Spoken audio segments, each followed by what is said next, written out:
We live in a world where conversations about manifestation, quantum jumping, and the quantum field are becoming more and more popular.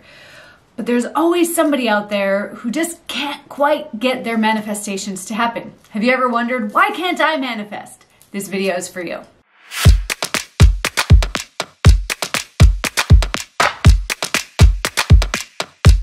Hi, my name is Tiffany Toombs. I'm a high-performance mindset coach that has worked with thousands of people across the world to help them achieve goals that they never thought were possible for them before. In this video, I'm going to share with you what manifestation actually is. Most people don't quite have the definition of manifestation right, which causes them to make some of the most common mistakes, which I'm also going to share with you in this video. And finally, I'm going to share with you what you can actually do to get your manifestations to work for you. Let's go. So manifestation is actually when we are working with the energies and the frequencies in the world to create our reality. Now, you are already manifesting. Whether you realize it or not, you manifest everything that's in your life. If you have a life that you don't want, you've inadvertently manifested that. And if you have the life you do want, you've manifested that as well. Where most people go wrong is they think that manifestation is some sort of magical power that only some people possess. But when we actually start to understand and dig into quantum physics, which is a whole other video topic on itself, then we start to understand that we all have the ability to manifest. We're just not all using it in the way to get what we want. Most people, in fact, focus on what they don't want, which is why they create more of that life. I was a personal trainer for 20 years before I moved solely into the mindset space. And every time over those 20 years that I would ask somebody about their goals, they would always tell me what they didn't want. I don't want to be overweight anymore. I'm sick of being tired all the time. I'm sick of my pants not fitting. And even now as a mindset coach, I see this from people. I don't want to be depressed. I don't want to be anxious. I am sick of not having enough money. Well, by focusing on the things that we don't want, we actually create a reality that is in alignment with what we don't want. We create more of what we don't want. As the saying goes, where your attention goes, your energy flows. So we want to make sure that we're focusing on the right things. Now, before I share with you the most common mistakes that people make that stop them from truly being able to manifest, I want to hear from you. What is it that you are currently working on manifesting, and how have your results been? Have they been really bad, mediocre, or really amazing? Go to the comments below and let me know. Okay, so there are a lot of mistakes that people make when they're manifesting. Some people will make one or two of these mistakes, and some people are making all of them, and then they just throw their hands up in the air and they say, manifestation is BS and I can't do it. You already are manifesting. I'm going to keep coming back to telling you that. You already are manifesting. We just have to tweak and hone your skills so that you actually get what you want. Now, my biggest pet peeve with the manifestation industry, so to speak, is that there's a lot of misconception out there. There's a lot of people who don't truly understand how the quantum field works, and so they just create methods and techniques for manifesting that don't really work. So if you are just thinking about what you want, but you're not actually taking action, you're not going to get what you want. If you think that you need to sit down and write out what you want 1,000,000 times a day, I know there are some techniques out there that have you writing it down like 55 times. That also not necessarily going to get you what you want. Does it work? I'm sure once in a while it does. Even a blind squirrel finds a nut sometimes. But we want to make sure that we're using tools so that we are actively co-creating our reality and our future every moment of the day. So here's the mistakes to stop making. The biggest mistake that people make when they're attempting to manifest is that they are focused on what they don't want. Now, how the quantum field around us works is that it is energy, and we are energy. We are nothing more than a bunch of atoms that can be then broken down into the subatomic particles, which when you break those down are ultimately energy. And in the energy world, like attracts like. So if I am only ever focused on what I don't yet have or what I don't have, let's say I want to have $1 million, but I'm focused on the fact that I don't. The energy that I'm sitting in is actually an energy of scarcity. It's an energy of not enough, which means all that I can attract to me at that level is more scarcity or is more not enough. If we're not grateful for what we already have, then we're not going to get more of the thing that we're already not grateful for, and we cannot attract what we want. So most people, by focusing on what they don't want, they put themselves in an energetic level down here, but what they want is up here. Think of it this way. It's kind of like saying, I really want to meet a partner who is really into their health and fitness, but then I'm going to McDonald's and sitting on my couch 7 days a week and wondering why my Prince Charming isn't showing up. I have to be in the place where that manifestation can flow to me. But if I'm sitting in scarcity and I'm wanting abundance, those two are never going to cross paths. Steve Harvey has a saying where he talks about people manifest and consider the universe to be the post office. And when they're manifesting, they're standing on manifestation drive. And they say, this is what I want, universe. These are the intentions. These are the goals. These are my dreams. But in the time that it takes for the universe to deliver it to them, for the post office to bring it to their mailbox, they move over to this is BS Boulevard. And then they're like, well, why hasn't it arrived yet? They're not in the place where it can arrive. So we have to stop focusing on what we don't have. Now, I know you might be thinking, but Tiffany, if I'm manifesting something that I want, how do I not focus on the fact that I don't have it already? So there's two things here. Number one, we have to be grateful for what we do have. So if you want $1 million and right now you have 1,000 or 100 or even $1, be grateful for that $1 and then tap into the feelings of what it would feel like to have that money or that thing that you're wanting to manifest. What would it feel like to have that relationship, that car, that dream job, that vacation, whatever it is you're looking to manifest? What would it feel like to have it? And I want you to imagine and act as if you already have it.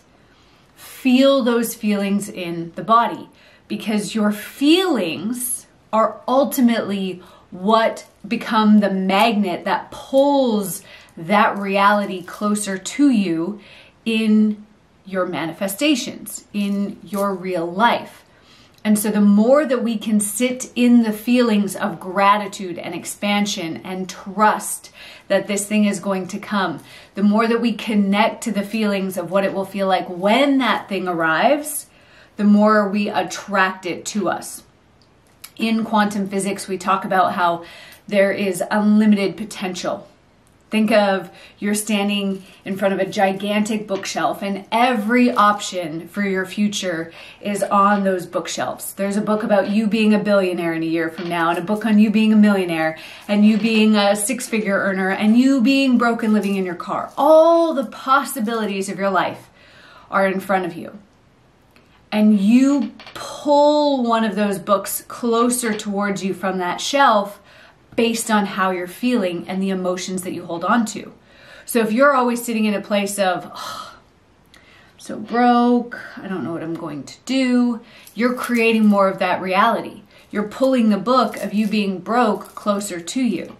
Whereas if you start sitting in, okay, this is what my future is going to look like, then you pull that future that you want closer to you faster. So the emotions that we feel are the most imperative part of manifesting. So if you're just writing out 1,000,000 times a day what it is you want, but you're not actually connecting with the emotion, that manifestation technique's not going to do it for you. If you're writing down what you want 5 times a day or 1 time a day, or you're just visualizing having it, but you're really connecting to those feelings, that is what's going to send the frequency out from your heart into the universe to pull that manifestation towards you. The third most common mistake that people make when they're manifesting is they don't actually believe or trust that this is possible for them. And so a lot of times people end up becoming this control freak where they have to know all the details of how this thing is going to arrive to them, but maybe the universe has a different plan, right? And so they attempt to control every aspect, or they just don't believe. So if you don't believe that this thing is possible for you, you're sending out conflicting messages to the universe. It's like you're texting your partner and saying, I love you, and then sending a message and saying, I hate you. They're going to be like, what? I don't get it, right? If you're saying, I want this, but I don't believe I'm worthy of it, or I don't believe it's possible for me, then the universe doesn't know what to send you. And the universe is only going to send you what you most frequently put out into it. So if you're like once a day saying, yes, this is what I want, and then for the rest of the day, for the other 23 and a half hours a day, you're like, this is impossible, this is so hard, I can't do it, and you're stuck in those limiting beliefs, then the universe is going to validate the limiting beliefs and not your dreams. So we have to work on our limiting beliefs, and we have to fully develop a belief and a trust that we are worthy of our manifestations and that it is possible for us. The next biggest mistake that people make is they don't take action. And I mentioned this already. Even the law of attraction has the word action in it. The universe can only show up for us in direct proportion to how we show up for ourselves. So the universe won't take a step forward if we're not willing to take the first step. So we have to be willing to do something. Now, you're not going to know all the steps ahead of time. Martin Luther King Jr. said, you don't have to see the whole staircase to take the first step. So take the first step and trust that the next steps that you need to take from there are going to show themselves to you so that you can follow the path that will lead you to your manifestation. The last most common mistake people make when they're manifesting is they focus on a specific amount of money. Now, I said before that people like to control everything in their lives. They're a little bit of a control freak. And I'm saying that with zero judgment because this was me for a very long time. I am a recovering control freak. When we focus only on a dollar amount, we are looking to control the how of our future and not the what. Let's be honest, none of you actually want money. What you want is what money provides you. So you want the car, the house, the vacation, the lifestyle, the clothes, the shoes, whatever it is. You want what the money allows you to do, but not necessarily the money itself, because money is just a piece of paper that we give value to. So instead of focusing on the money that you want, which by the way, money for a lot of people is full of limiting beliefs and worthiness issues. So if you're focused on the money, then you're gonna have to go even deeper in your healing to get that manifestation. But if we focus instead on what we want from the money, let's say I'm manifesting a new car. Well, it might not be that the universe delivers to me the money that I need to buy the new car, but maybe my current car gets written off because it gets hit by hail damage, and then I get the insurance money so that I can go buy the car that I want. When we stop looking to control how the money shows up for us, and instead we focus on what the money will allow us to do, the universe has more options and has the freedom to be able to deliver to us the dreams that we want. So if you want the beach house, the vacation, the car, focus in on what it would feel like to have those things as opposed to having the money. Now, before I share with you a couple things that you can do to supercharge your manifestations, I would love to have you subscribe to my channel. I'm sharing brand new videos just like this one to help you master your mindset and truly become the creator of your life and your dreams. So go ahead, click that subscribe button and like this video while you're there. So I've already shared with you multiple ways throughout this video about how you can start to manifest better. And I want to reiterate them here so that you've got it all in one place that you can come back to. Number one, the most important piece of manifesting is connecting to the emotions that you will feel when you achieve the goal. And we want to connect to those for at least 68 seconds as often as possible. The more that you are able to connect to this future emotion, the faster you're going to be able to achieve your goals and your dreams. Second, we want to focus on what we want and trust that the universe will figure out the how. We don't need to control exactly how the money or the vacation or the partner is going to come into our life. We just have to focus on what it is that we want and then follow the nudges that the universe gives us. And that's point number 3. We have to take action. The universe is going to show you signs and give you nudges and give you little directions to go. When you resist that, recognize, is this coming from a limiting belief? Is it coming from a lack of trust or faith? Or is it coming from your need to control? Because when the universe gives us these nudges, we're not going to see the whole pathway to our dream partner or our dream job or that lifestyle that we want. That's not all going to be laid out. We're just going to get the first step. And we have to trust that if we take that first step, the universe will unveil the next step after that. But if we're resisting because we don't know how everything's going to play out, or we don't fully understand why we're being pushed to do this one thing, then we're still in a place of looking to control everything as opposed to being a co-creator. So we have to walk this journey with the universe, with God, whoever it is that you believe in, and trust that we will be led to where we want to be. Now, if you're looking for a meditation, a guided meditation to help you connect to these feelings and manifest even faster, I would love to share with you my Expand Your Power meditation, absolutely free. All you have to do to get instant access to the meditation is go to meditationwithtiffany.com or click on the link in the description below. Thanks for watching.